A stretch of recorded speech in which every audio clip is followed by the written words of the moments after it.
Hello and welcome to The Spiritual Journey with Lindsay Banks.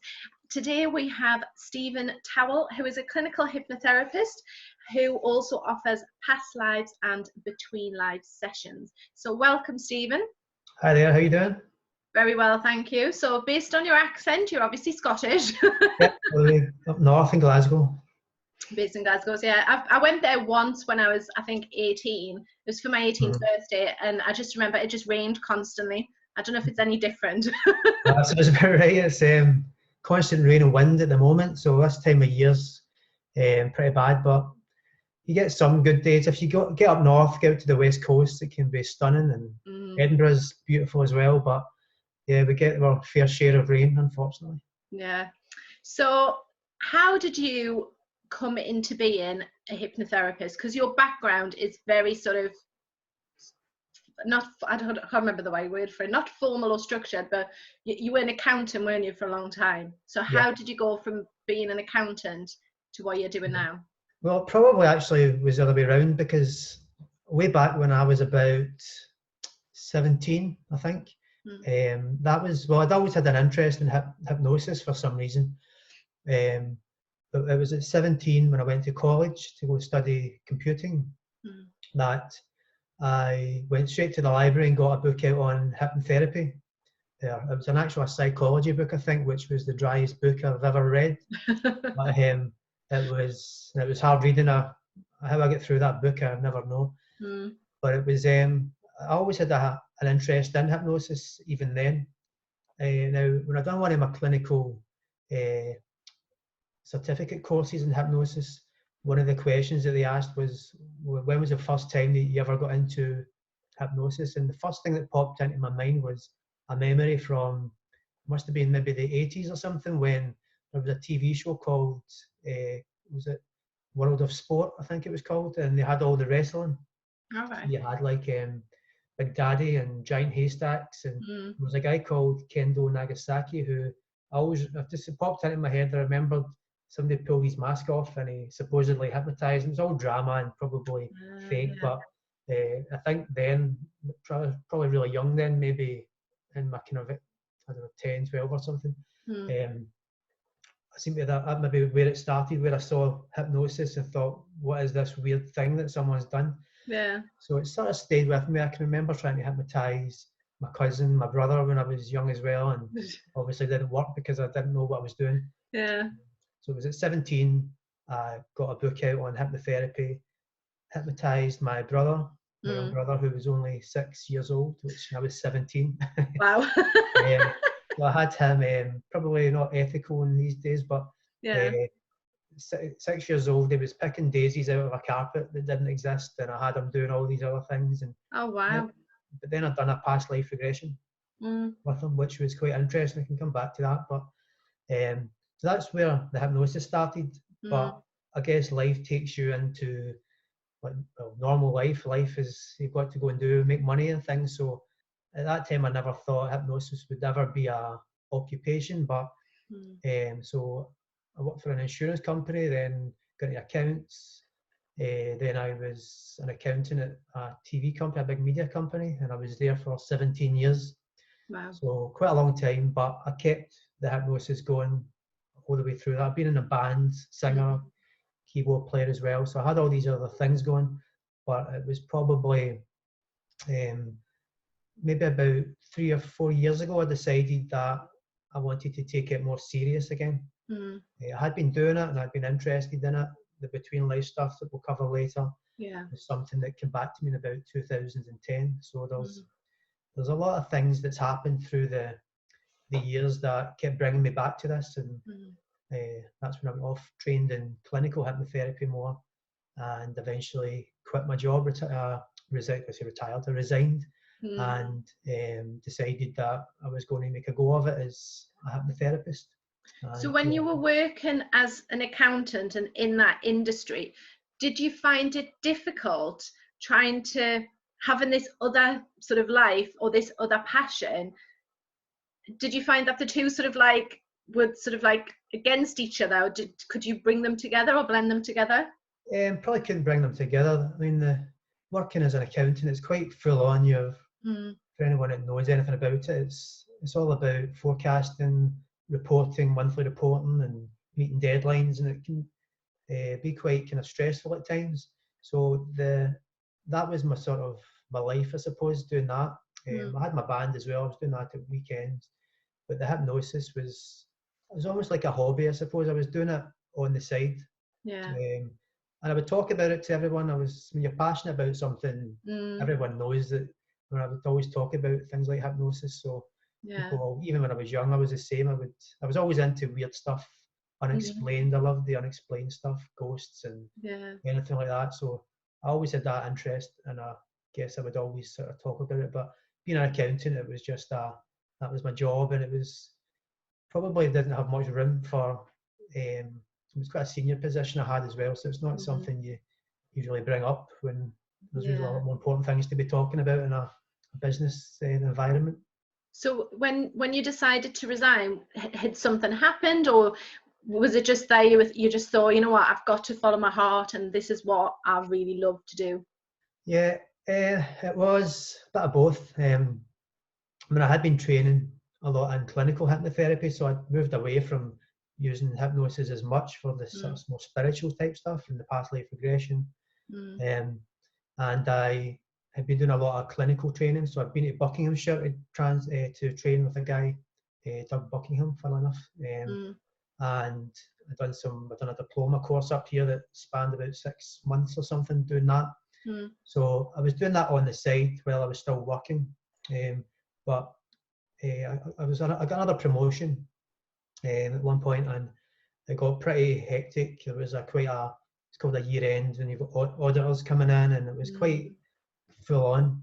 And probably before that, I was already thinking that I will eventually quit this job and do the hypnotherapy full time. So it was always my kind of plan. But that real busy time, I was in at 7 in, leaving at 7 at night, and I just thought it got me at that point. It gave me that catalyst or that push to think, okay, this has been pretty tough here, so I'm ever going to do it. And it gave me that push, I think, to decide I'm going to resign. And it was a big step, because having that monthly paycheck in the bank every single month, you don't need to worry about getting clients. And so there was a big kind of learning curve of leaving a sort of as an employee to then go and become a self-employed hypnotherapist, trying to, hunt down clients and put yourself out there. So it was something different, but I think it was the right thing to do. Yeah, I was just talking to someone, to the lady I'd interviewed yesterday, and we were saying that, when you set up your spiritual or healing or well-being business, it can take a bit longer than if you're setting up any other particular type of business, because there's a relationship that people need to build with you first of all, and there's that trust that needs to be established, as well as learning, like, what is this therapy that this person is offering, what is it going to do? So you offer past life regressions, but you also offer something called Between Lives as well. So do you want to explain a little bit about what a past life regression is for us? And then we'll go into the Between Lives. Okay, so the past life regression is, I guess it goes right away back to the earliest forms of religion, where there's a lot of talk about reincarnation. So the past life is basically remembering these past lives that we have. And it is it's a fascinating subject, because and as a lot of people will say, is it imagination? Are we creating that in our mind? And the one thing that happened, when I talked about my brother at 6 years old, the one thing that happened with him was that he had no idea of past life regression. I never said I was going to do past life regression with him, but he started at 6 years old talking about, he was married, he had a daughter, he was dying of a skin disease, and he knew that he was going to believe in his daughter and his wife behind. He wrote children's books. So this is a 6-year-old kid telling you all this kind of adult content. And I asked him where he lived, and he said he wasn't sure. I asked him if there was any signs that he could see. He said there's a sign, and it looks like, and he read it as Nick Shill. And there is a place in Glasgow. I never really, it's in the south side of Glasgow, an area I don't really know I didn't know that well at that time, but he definitely didn't know it. But there's a place called Nitsil, so it could have been that place, but it was just interesting then that he was 6 years old bringing up these past lives, and there's lots of research on it as well. There's a guy, Dr. Stevenson, I think his name is, who'd done a lot of work with kids on past life regression. But it's this, my understanding and the way it works is that with hypnosis, it's a state of focus. So a lot of people don't understand hypnosis that well. They see it as some sort of weird mind control type of thing, that you see these old pictures and it's some guy standing doing something like that. Yeah. But all it is, it's a natural state of focus. It's bringing someone's attention to a specific part of the mind. And if we understand the mind, we know that we have the model of the conscious mind and the unconscious mind. And the unconscious mind, it's estimated that about 90 to 95% of everything that we do is coming from the unconscious mind. So if you think about walking and talking, you don't need to consciously think about it. Driving a car, you don't need to think about how many degrees to turn the wheel or what muscles to use in the arm. Everything is all unconscious. But there's so many things happening that there's so much coming into the mind. So I reckon, is it 2 million chunks of information? I think something like 11 million bits of information, but 2 million chunks of information comes in to the conscious mind, to the unconscious mind. But there's only, they reckon, only maybe 7 plus or minus 2 is what the conscious mind can hold. So what I understand of past life regression is that all that information is there, including the spiritual element as well. But it's just that our conscious mind, this very narrow state of focus of the conscious mind, is only aware of the important things at this point in time. Yeah. Another way of explaining this, actually, to give a good explanation of how this happens, is imagine that, so here we are talking here, and let's say that there was 2 other people sitting off to the other side of the room talking away and saying something, and I said to you, do you know what they're talking about? You would say, no, I've not been listening to them. But if they said your name, you would immediately turn around. And that's showing you that your unconscious mind is aware of all these things, but consciously they aren't being brought to your focus because the unconscious mind doesn't think they're relevant. So when your name is mentioned, the unconscious mind has diverted your focus to them and has brought it to your conscious mind. So the same is happening with Between Lives and past life regression, is that all that information is within our unconscious, or I don't like to call it unconscious because it makes it sound like it's out the game. Like you're it's more passed of out. It's like just consciousness. I think everything is within our consciousness, but there's only certain elements in this physical reality that has been brought, this narrow state of focus, been brought to key things at this point in time. So with the hypnosis, we can expand that focus for people and allow them to recall or to become aware of these things that are already there, the past lives or the spiritual state of where we, I guess, is our true state. I mean, I could talk a lot about energy, and really my understanding of our reality here, this world, this earth that we live in, is it's a kind of an illusion. It's a construct or some sort of matrix or a holographic type thing. Because if you look at science and physics, quantum physics, if you keep zooming down into the quantum level, so if you go into, we know that everything in this entire universe is constructed by atoms. So whether it's like this computer that we're speaking between just now is constructed of atoms. We are constructed of atoms. The mountains are constructed by atoms. So everything is constructed by the same building blocks, the atomic, the atom, and the only difference between them all is the way that they're constructed. So my atomic structure will be different from the computer or the mountain or you.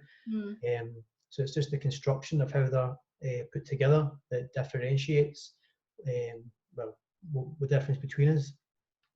But if you go into the atom, there's actually nothing in the atom. It's 99.9999999999996% space. So you've got a round atom, you've got these electrons spinning through it, but in the centre you've got these little proton and neutron, I think it is, which is the particle. If you zoom into them, then it's things called quarks, and quarks are points of energy. Quarks or quarks? Quark, Q-U, quark.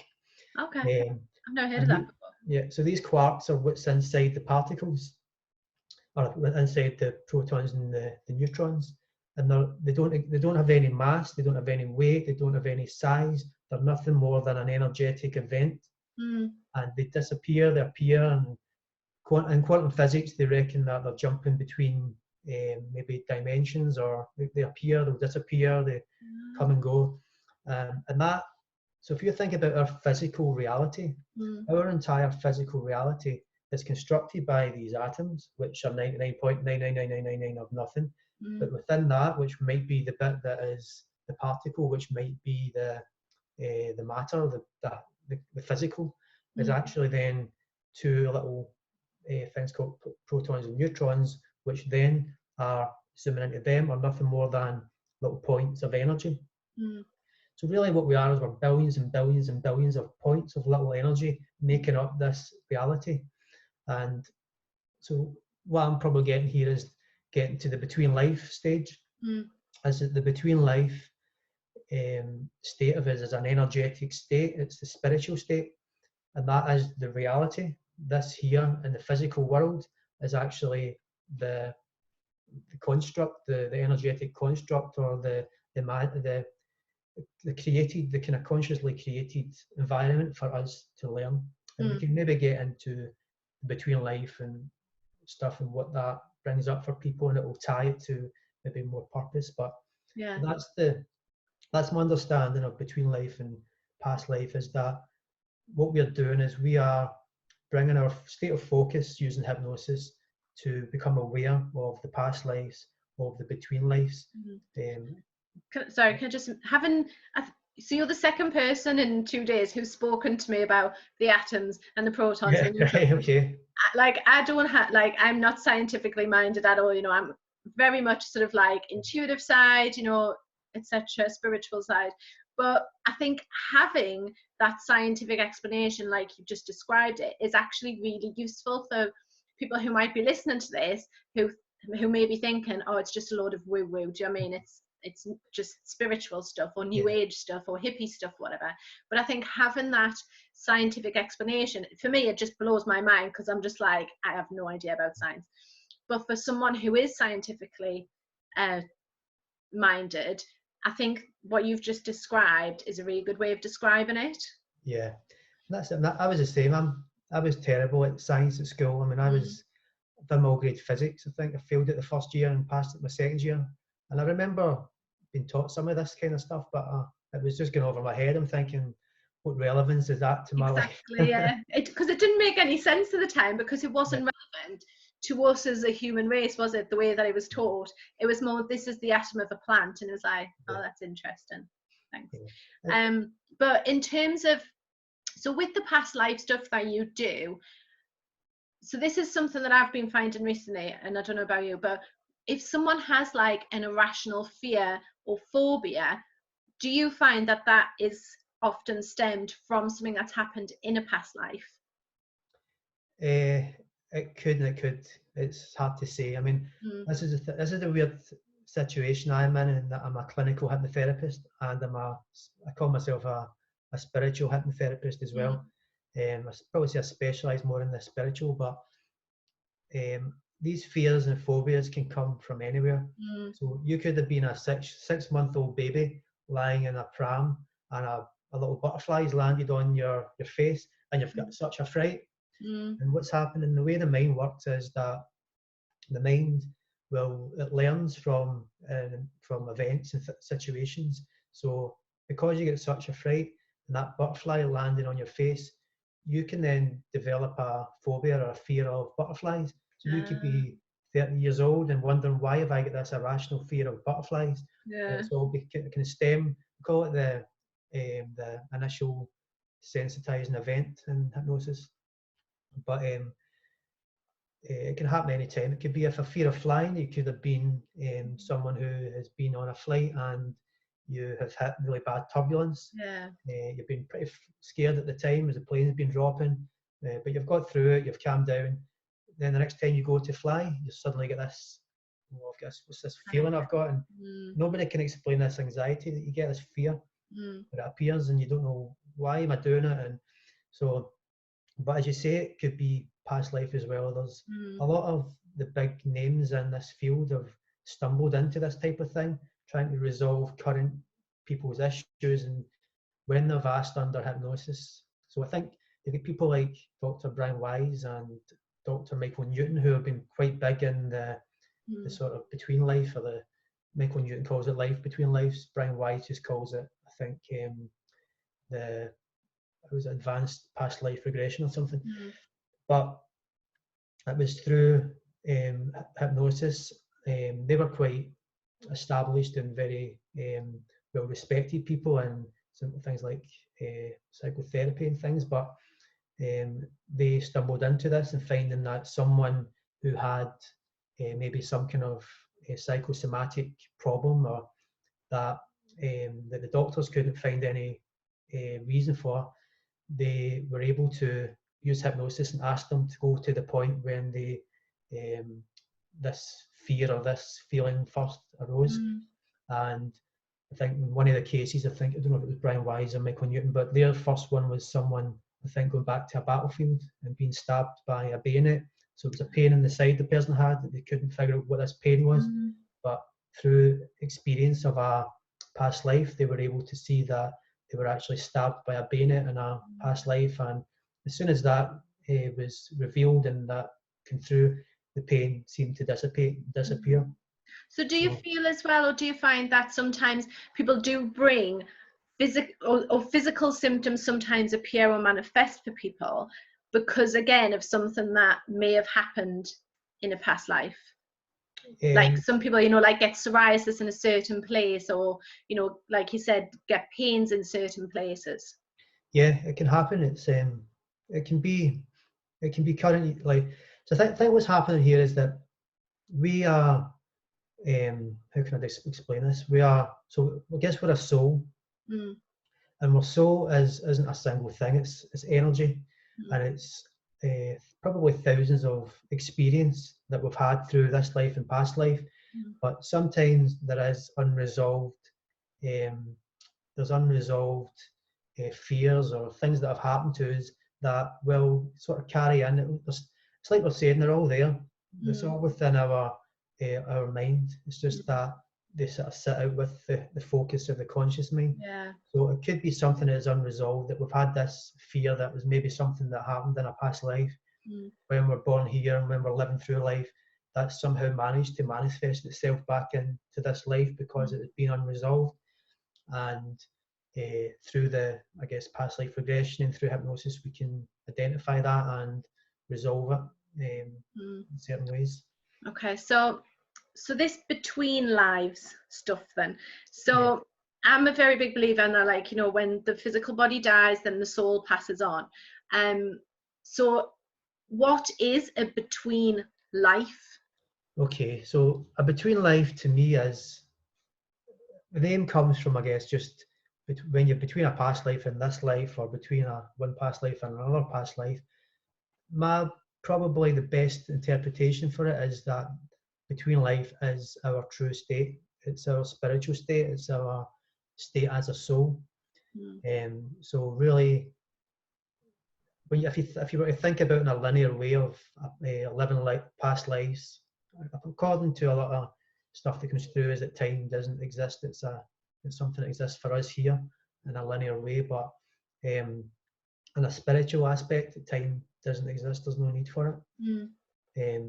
But what's happening is this between life idea comes from Michael Newton. Dr. Michael Newton coined it life between lives. I use between lives, but it's just the idea of where you go when you die, and before you're coming back into another life. So it's this between state. But for me, it is the true state. This is where we exist. And as I said, and through all that idea of quantum physics, is that this is just a construction. It's some kind of manifestation of a reality, like a computer game is a good way of describing it, that we are here playing to learn, to grow as a soul. So the between life is where we are. It's our true energetic state. But when we come in, if you ever watch things like Star Trek, they've got the holodeck and they go in and they play out all these lives or whatever it is, or going to as a cowboy or something like that. And that's my idea, is what Earth is. It's a construction to allow us to grow, to learn and expand as energetically as a soul. Yeah. So that's I just imagine it as like, in my mind, I'm like, it's like a waiting room. Do you know what I mean? So imagine that you pass and your soul goes to this waiting room that's just full of other souls that you've met along your journey in this lifetime. And then you decide, right, what do I want to do next? Or what else have I got to learn? Where do I go next? That's how I can picture it. Yeah. So if you wanted to pick, this is an interesting thing actually, because people will be experiencing it through the hypnosis. It's quite a long session it takes. For me to do, I take about 3 hours doing a between life. It starts off with a past life, and the catalyst to get you there is to take you to a death point of the past life. And then what I would do is, hypnosis can be suggestive, so I don't want to say go to your spirit. All I say is what happens next, what happens next. And they'll tell, usually the most common sort of experience seems to be that when they die, they see the body. So it's a bit like a near-death experience, similar to all these near-death experiences people have wrote about and experienced. But they seem to be floating above the body. Some people stay about. They may feel that they want to hang about for a bit longer. Some people feel a drawing, take them away. They feel a release. So any trauma or any kind of heaviness of that life, if it's been a hard life, a tough life, they seem to feel this release of it all just going away, a lightness as they float away. They'll say, what I like to do, and it's something that I've heard people saying it so many times, so it's probably my concept of what it looks like or whatever, but I'll just say to people, what does your body look like as they're floating away?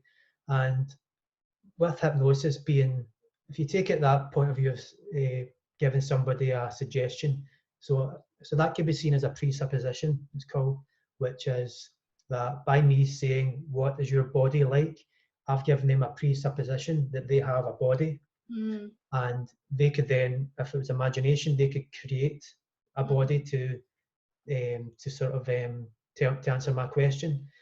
But what I like to do is just to say, I'll ask them that, I'll say, what does your body look like? And 99.9% of the time they'll always say that they don't have a body. So that shows you that presupposition I've made, they've actually they've kind of counteracted it by saying that it doesn't exist. What they would normally describe is that they'll try and kind of figure it out, but they'll say, some people say they're just light, some people they'll say they're like an energy or some kind of ball of energy. So that's the kind of best way.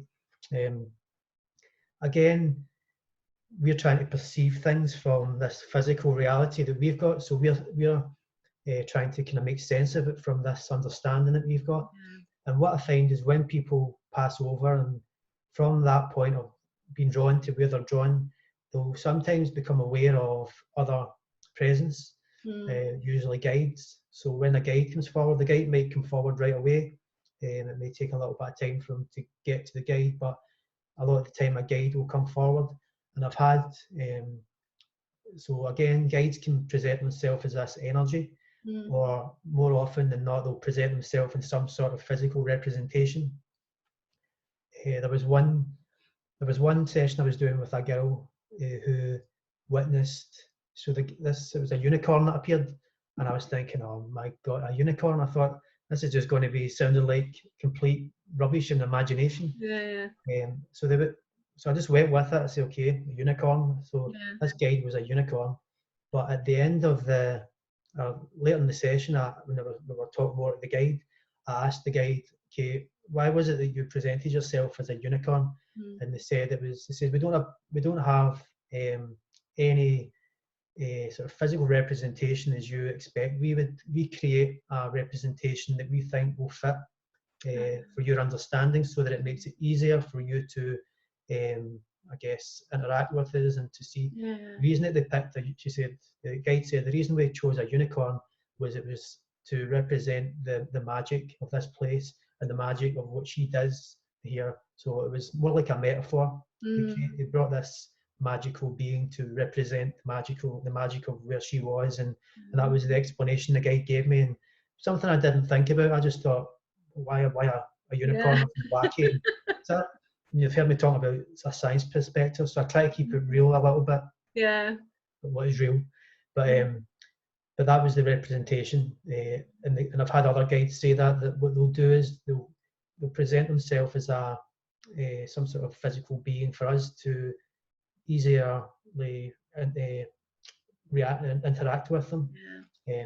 And the same as well, names I find interesting. So many times I'll ask them, what is your guide's name? And sometimes they'll say they don't have a name, there is no name. There was somebody just recently that came up with this name, and I said, I didn't quite hear it, so I repeated it, and they said, yeah, that will do. And it's like they don't need a name. There is no purpose for names. Yeah. So I've been doing some channeling recently, and when I've been writing down, one person came through, I don't know who it was, or one being, and I said, what's your name? And I wrote the letters BOIJI, and I'm like, Boyji. I'm like, what sort of name is that? Do you know what I mean? And it was like, yeah, just that's fine, that's my name. And I was like, okay. And then another one was something like, it sounded very sort of angelic like, but it was like Azkiel or something, but he was this other being was from the future. So it's very I think the name thing is a big thing. Yeah, there's they do come up with some weird names as well. I've had things, unpronounceable names, or some of them say that there is no need for names, they don't have names. Yeah. So it's just interesting, because for me that's helps me believe a bit more in it, because when you're getting so many people saying the same things, it's so easy for us, if it was imagination, to just imagine that they had a name. Why would they say that they don't have a name? Why would they say that they I lost my words there, but I think it brings up these things that so many people are experiencing through these sessions, and it's not just myself that do these sessions. There's the guy I talked about, Dr. Michael Newton. He done 7,000 test cases over his life. Wow. So he wrote really good books like Journey of Souls and Destiny of Souls, and the other that was one of the books in 2010 that sort of got me sort of starting to look into this, because I'd always done past life regression. I thought, okay, this spiritual part of it. I thought I'd had a few weird experiences through doing past life, but I kind of steered away from that spiritual side, because I thought maybe I shouldn't be touching that type of thing. But the 7,000 test cases that Dr. Michael Newton done, and it was all, what he wrote about was just all the commonalities. So it was things like soul groups, how we have soul groups. So what we do is, before we come here, we all have agreements with other souls that you'll be my father in this next life, because maybe I need a dominating person that will overpower me a bit, but for me to grow, I'll be able to grow by overcoming your overpowering nature. So it could be a relationship that you're in, where it could be an abusive partner who makes your life tough, but by finding your inner strength, and by you getting away from that person, leaving that person, breaking any emotional ties that person has had over you, that brings strength in yourself. And it seems that these soul groups, we will incarnate here with as one soul being your father. It's like a big play. I see it as a play. They take characters. And different roles, isn't it, as well? I found like different lifetimes as well. So with my daughter, I was giving her some healing the other day, and she's mentioned past life stuff to me before. And she's mentioned names and places, and in my mind I thought, I'm sure she's like Eastern European because of the types of names she was saying. And for a 3-year-old, you're like, how do you know those sort of names? And one of them she mentioned, it was Thomas. It wasn't Thomas, it was definitely like a Thomas. and I was giving her some healing the other night, and I had this image in my mind, and I thought, we were in Auschwitz together, and she was taken away from me when she was a young child, but she's been brought back again as my daughter this time, so the same doesn't happen again. And it's fascinating, isn't it, when you start to delve into it. And with the Between Lives as well, so what do people get from that? Do you feel like people get a sense of who they are more than just being this physical being? Do you feel it gives them a belief, a faith that there's something more? It does a lot of things. For some, that will give them that, maybe that other understanding of, okay, this may be what life is about. And I guess we can get a bit, I mean, when you think about life, and if you didn't believe in any of this type of stuff, you'd be thinking, well, what is the purpose of living? We struggle away, working day to day, we bring up kids or something, we'll get old and we die, and they struggle, they bring up their kids, and it's this cycle of living, I suppose. But I guess what these do for people is they give them that bigger picture, they let them see a bit more of an understanding. But it also helps in this life as well, because you think of the purpose of each of the past lives. The purpose of each past life is about learning. It's about us expanding and growing. But we can get stuck. We might need to keep repeating the same life over and over because we can't overcome a certain type of lesson that we're trying to learn. And we've always got guides that are there helping us. And that's something that you're always told from the Between Lives state, is that the guide is always there. We're always here helping, and just that you maybe can't see them, but they're always saying we're always here and we are helping. But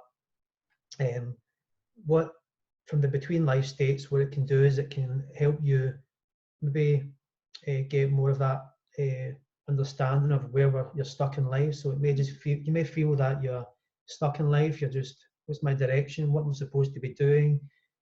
From the Between Life state, you can get more access to the guides, and you're experiencing that.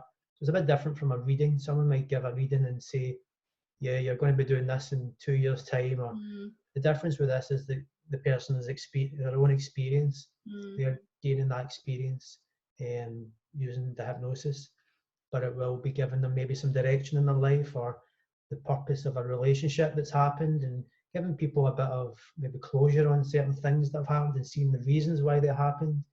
I like to think about life in a way that some people struggle with bad things that can happen in your life, some really difficult things. You think, well, why could that ever have happened? Because there was such a hellish or such a terrible thing that happened. How can there be a purpose to that? And the way that I see each of the lives is, there's two parts to this. Is one is like the computer game. So you've got this little character bobbing along, and then if you think about what I said earlier, is that everything is a construction, everything's an arranged atomic hologram to allow us to learn. If you think, so this is our game.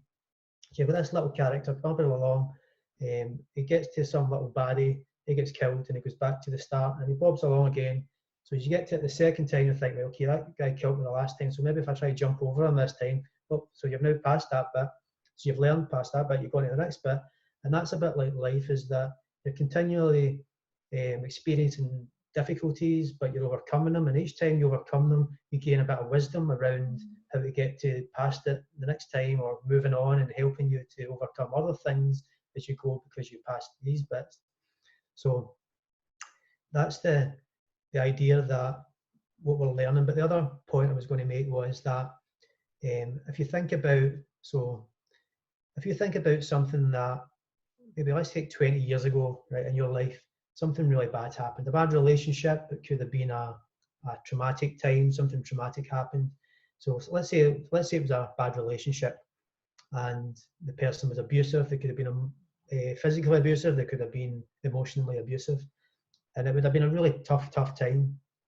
You may have been in terrible state, you may have been in, I don't know, sort of losing your mind sometimes, but at that point in time, if I said to that person, what if I take all this away from you and just make your life back to normal again, and take this person out of your life and take this situation out of your life, how would that sound? And at that time, you would that would be definitely do that for me, get me out of this situation. I can't take this any longer. Yeah.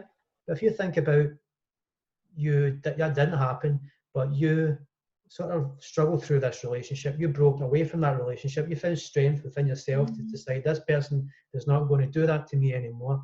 I won't take that from this person anymore. They somehow build the strength in themselves. They'll break the emotional ties that they've got, and they will get away. They'll escape that person. They'll do whatever they need to do. And then in 20 years' time, if I was to say to you now, well, remember that situation you had, that traumatic, horrible time, that difficult relationship? That was 20 years ago now. But what if I just remove that from your mind now and take all that never happened in this 20 years point in the future? You would think back and think, well, actually, I was pretty strong and I've overcome that. And there's been other people come into my life in this 20-year period, and I didn't allow anything like that to ever happen to me again, because I learned my lessons from that situation. So I don't want that situation removed. I don't want it to be deleted. So it shows, what that's shown is that as much as a situation is very hard for us, we're learning and we're growing through it.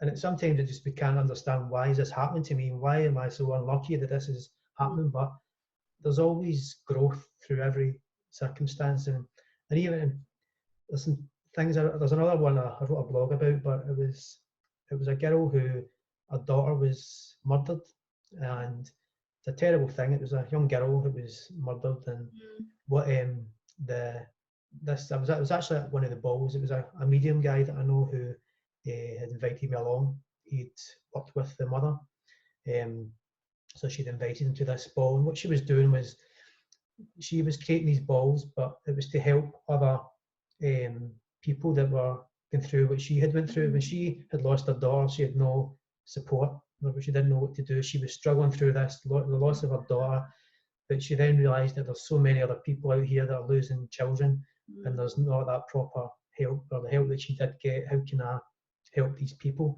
So she now runs this charity, which has got big balls. It was a ball at a hotel that we were in, and all these people here donating money, and she is running this charity. And it's shown that through a tragic event, something beautiful can happen, that there's this person now. And this is the sort of thing that you get through Between Lives. Sometimes that you find that when young people leave early, sometimes it's for a purpose. It may be that the sole agreement has been that, okay, I'll come down as your daughter, but for you to grow and to do, maybe for this woman, it was about going and helping other people. She had a mission to go help other people and to bring a lot of support and a lot of help to people. But this sole agreement has been that I'll come down, I'll be your daughter, but then I will leave again, and then you'll suffer from that. But through that suffering, through that difficulty, you will grow, and you will then move on to do amazing things that this particular woman's doing. So a lot of the time you find that young people... I was just going to say, I think when you have that awareness of these soul contracts and these agreements that you make with these other souls in order to grow as a spirit and as a soul, then there comes this form of acceptance as well, doesn't there, when like you said, stuff like this does happen. I mean, luckily, like, my tragedies aren't anywhere like losing a child, but when these things do happen, and it's obviously heartbreaking at the time, but like you said, it's being aware of the bigger picture, isn't it, for all of us. So fabulous, Stephen. I could speak to you forever about this stuff. Honestly, I find it fascinating. But I'm going to include, if you can send me the names of those books that you've mentioned, because I think there'll be some people who are watching this who really want to get into that sort of like hypnosis and the science side and those. So if you can send me those, I'll put them in the comments below. So if people want to get in touch with you, how do they find you? Where's the best place? You could email me on, or you can go to my website, which is just Stephen Towill, Stephen PH, and Towell's TOWILL. So it's StephenTowill.com. Find me on Facebook. I post a lot on Instagram and Facebook, so you'll find me just Stephen Towill Hypnotherapy on Facebook and Instagram. I'm on LinkedIn, it's just Stephen Towill. And if my email address is stephentowill@gmail.com. So all Stephen Towill. It should be quite easy to find. Yeah. Awesome. I'll put all of your links anyway in the comments, so if anyone just want to contact you, they can find those below. Thank you so much for joining me on the spiritual journey, Stephen. I've really enjoyed it. It's been a pleasure. If you have enjoyed this interview, then please do give it a like and subscribe, and let me know and let Stephen know your thoughts as well. Thank you. Okay.